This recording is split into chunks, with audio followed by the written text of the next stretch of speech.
Hi everyone, this is तस्कीन खान और आप देख रहे हैं वाओ टीवी। दुनिया के बहुत से ऐसे ममालिक हैं जहाँ पे सो कॉल्ड जमहूरियत है और पाकिस्तान उनमें एक है।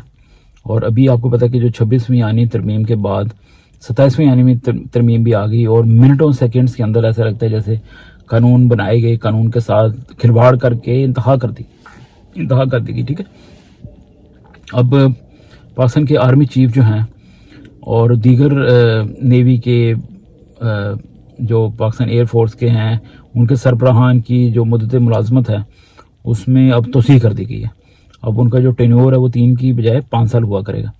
और इस नेक्स्ट ईयर जो आसम मुनीर जो पाकिस्तान के चीफ ऑफ आर्मी स्टाफ हैं, आर्मी चीफ कहना चाहिए, इजी लफ्ज़ बोलना चाहिए, वो अब रिटायर होने वाले थे, लेकिन अब उनको 2027 तक का एक्सटेंशन मिल गई है और यानी कि वो लीगल तरीके से कंटिन्यू कर सकेंगे अपना टेन्योर। कि ये तो होगी नॉर्मल, यानी कि 2027 तक वैसे इनका काम चलेगा, उसके बाद एक्सटेंशन ले सकते हैं। अजीब बात है। अब देखें ना, इस तरह के जो सिविल मार्शल लॉ लगा हुआ है, जुडिशल मार्शल लॉ लगा हुआ है, कभी अदालत के ज़रिए, कभी ये रबर स्टैंप शहबाज शरीफ की हुकूमत के ज़रिए, तो बात वही आ गई कि पाकिस्तान के अंदर ऑफिशियली बादशाह का ऐलान कर देना चाहिए। ये जमहूरियत, ड्रामेबाजी, सूट टाई लगाई, उधर चले गए, कभी यून में ख़ताब कर दिया, कभी कोई आया गैर मुल्की मेहमान तो उसको रिसीव कर लिया। तो इनको शर्म नहीं आती कि इनकी कोई इज्जत नहीं है वज़ीर आज़म, सो कॉल्ड वज़ीर आज़म की या इनकी हुकूमत की। असल हुकूमत तो आर्मी चीफ की है पाकिस्तान में और 70-75 साल से है ही है, लेकिन अब इनको डिक्लेयर कर देना चाहिए पाकिस्तान को कि पाकिस्तान को जमहूरियत की नहीं, पाकिस्तान को बादशाह ज़रूरत नहीं है, लेकिन पाकिस्तान के अंदर राइज होनी चाहिए बादशाह।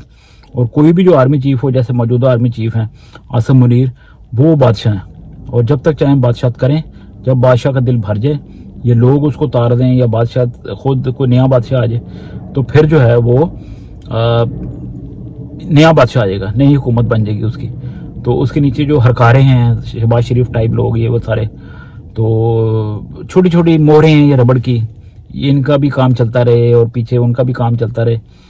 तो ये नेवी वालों को छोड़ें, एयरफोर्स वालों को छोड़ें, असल कहानी तो ये है कि जो आर्मी चीफ होता है बड़ी फौज का, वही सारा कुछ होता है। ठीक है ना, तो ये एक अजीब सा मामला है। अब काजी फायद ईसा इतना गंद करके पाकिस्तान के अंदर चीफ जस्टिस, अब सुना है कि लंदन के अंदर सुना क्या, बल्कि मैंने देखा भी था कि एक बंदा गाड़ी रोक के उन पे ऊपर लान तान कर रहा है।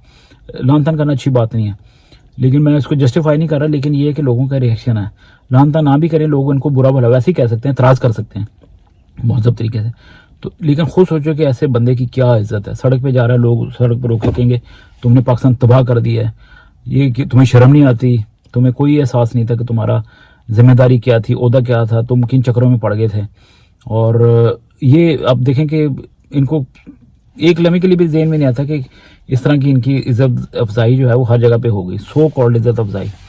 जिस तरह जनरल बाजवा को हमने देखा था कि एक बंदे ने कितना वो सरेराह बेइज्जत कर दिया था, तो कोई परवाह नहीं है।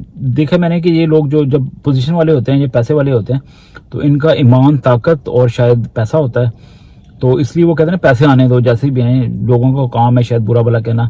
मुझे पाकिस्तान के सियासतदानों को देख के लगता है कि जैसे सुन नहीं हुए थे कानूनों, शायद इनकी ट्रेनिंग हुई है कि कोई बात नहीं, दूर से गालियाँ पड़ेंगी, बुरा भला कहेंगे लोग, कोई बात नहीं, मुंह लपेट लेना, अंदर से तो पैसे आ रहे हैं ना, पैसे ही तुम्हारी असल जो है वो कहानी है। तो शायद इसलिए ये लोग बेगैरत हो जाते हैं या सुन हो जाते हैं। वरना ये होता था ना कि जो आज भी गैरतमंद लोग हैं वो एक लफ्ज़ नहीं अपनी इज्जत के लिए सुन सकते। अब अपनी बात कर लें, हमारी बात कर लें, कभी दिल करता है आपका कि कोई बंदा आपको ओहे कह के बुलाए, तो आप एकदम बेचैन हो जाएंगे कि आपने इसी क्या गलती कर दी है। तो आपको सेल्फ रिस्पेक्ट के तहत ही आपके अंदर से वो एक पहुँचाल आ जाएगा, ये बंदा मेरे से कैसे बात कर रहा है, कि मैंने तो कभी किसी के साथ ज़्यादती नहीं की, तो ये ओहे तो क्यों कर रहा है। ठीक है ना, लेकिन ये बेगैरत हैं, सुन लोग हैं। तो बस यही बात करनी थी। अब मुझे नहीं पता इस पर ज़्यादा क्या बात करें कि पाकिस्तान के अंदर ऑफिशियली ये भी एक्सपेरिमेंट करके देख लें कि बादशाह आ जाए, तो शायद लोगों को और ठंड पड़ेगी।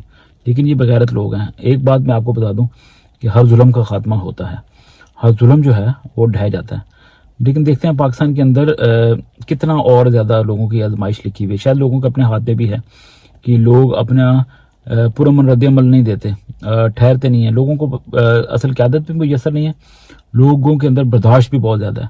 वहाँ पे लोग हर तरह का जुल्म सह लेते हैं और मुंह लपेट के तो बस रोते हैं अंदर अंदर और पी जाते हैं। दुनिया में ऐसा नहीं होता, पुरअमन एहतजाज होते हैं यूरोप के अंदर, अमेरिका के अंदर, इंडिया के अंदर, पाकिस्तान के पड़ोसी हैं, ईरान के अंदर, वहाँ पे कितनी पाबंदियाँ, लेकिन लोग बाहर आते हैं। रशिया के अंदर देख लें कितनी सख्तियाँ हैं, लेकिन लोग अपना रिएक्शन देते हैं। अभी जॉर्जिया के अंदर चला हुआ हवा चली हुई है कि लोग कह रहे हैं कि हमारे वोट के साथ गड़बड़ हुई।